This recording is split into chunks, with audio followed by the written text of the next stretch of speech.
আসসালামু আলাইকুম বন্ধুরা। আমরা মাতৃগর্ভ থেকে যখন ভূমিষ্ঠ হয়ে পৃথিবীতে আসি তখন আমাদের প্রথম প্রধান এবং একটা অমৃত সমান যে পানীয় সেটার নাম হলো মায়ের বুকের দুধ। এবং অনেকে শাল দুধ ফেলে দেয়, কিন্তু ডাক্তাররা বলে যে না, শাল দুধ না ফেলে শাল দুধ বাচ্চাদের খাওয়ালে তার রোগ প্রতিরোধ ক্ষমতা অনেক বেড়ে যায়। আমরা অনেকেই যাই না, গ্রামের বাড়িতে আগে দেখা যেত যে শাল দুধটা ফেলে দিত, কিন্তু এখন ডাক্তাররা বলে যে না, এইটাই হলো সবচেয়ে মূল্যবান দুধ। বাচ্চা যখন ছোট হয়, জন্ম হয়, তারপরে শাল দুধটা প্রথম দুধ যদি খাওয়ানো হয় তাহলে আর বিভিন্ন রোগে তাকে আক্রমণ করতে, এটা অ্যান্টিবায়োটিকের মতো কাজ করে।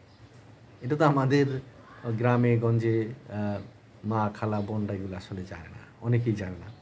তো এগুলো সচেতন হওয়ার জন্যই কিন্তু আমি এই যে টুকটাক ছোটো ছোটো বিষয়গুলো কথা বলি।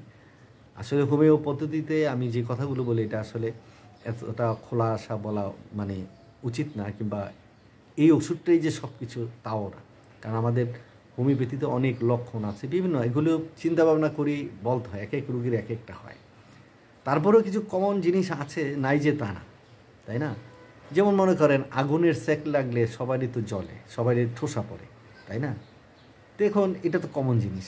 এখন ওই আগুনের সেকার পরে ঠোসা পড়লে, জ্বললে, কিংবা সেখানে পুঁজ হলে, পাকলে কী ওষুধটা আমরা হোমিওপ্যাথি সেটা একটু কমন, তাই না?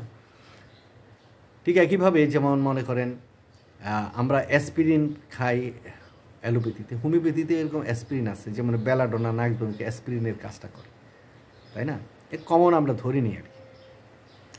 তো এখন এরকম যদি কারো মনে করেন দুধ খাওয়ার পরে, সে বাচ্চা হোক, শিশু হোক, কিংবা কিশোর হোক, যুবক হোক, বৃদ্ধ বয়স হোক, অনেকেরই দুধ হজম হয় না, পছন্দ না এবং হজম হয় না, তার গ্যাস হয়ে থাকে, পাতলা পায়খানা হয়, অর্থাৎ সে সহ্য করতে পারে না।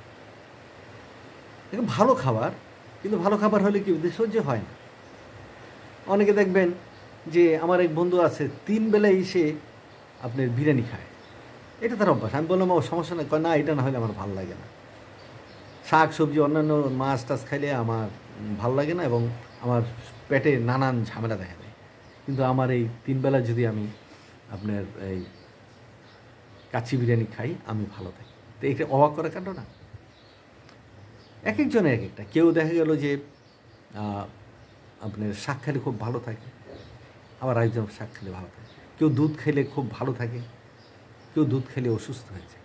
এখন যে দুধ খেলে অসুস্থ হয়ে যায় তার জন্য আমাদের করণীয় কী থাকে? তাকে তো বাঁচাতে হবে, কারণ দুধ তো হলে একটা অমৃত সমান। সেই দুধটা খেলে মানে খাওয়া তার সহ্য হয় না, নানা ধরনের সমস্যা দেখা দেয়। সেই ক্ষেত্রে আমরা হোমিওপ্যাথিতে নাইট্রিক অ্যাসিড বা অ্যাসিড নাইট্রিক একটি ওষুধ আছে, এই ওষুধটি আমরা তাকে খেতে দিই সাধারণত। আবার অনেক সময় ন্যাট্রামসালও কাজ করে, কিন্তু আপনার তাকে ন্যাট্রামসালতে মানে নাইট্রিক অ্যাসিড এটা যদি আপনি সেবন করা হয়, দেখা যাবে কিছুদিনের মধ্যেই তার এই প্রবণতাটা, অর্থাৎ দুধ খেলেই যে সমস্যা হয় সেটা দূর হয়ে যাবে এবং একসময় সে ভালো করে দুধ খেতে পারে। যদি দুধ খাওয়ার ইচ্ছা থাকে যে আমাকে দুধ খেতে হবে, দুধ খেলে তো ক্যালসিয়াম আছে, বল আছে, তাই না? তো সেই ক্ষেত্রে আপনি এই চিকিৎসা নিতে পারেন। আর দুধ খাওয়ার তো অনেকগুলো গুণ আছে, দুধে স্কিন ভালো থাকে, তাই না?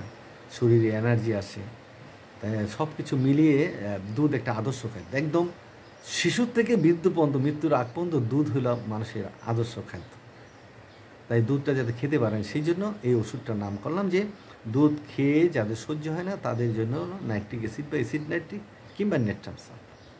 আপনারা একটু মনে রাখবেন বন্ধুরা, ভালো থাকবেন, শরীর দিকে খেয়াল রাখবেন, যত্ন নেবেন। আসসালামু আলাইকুম।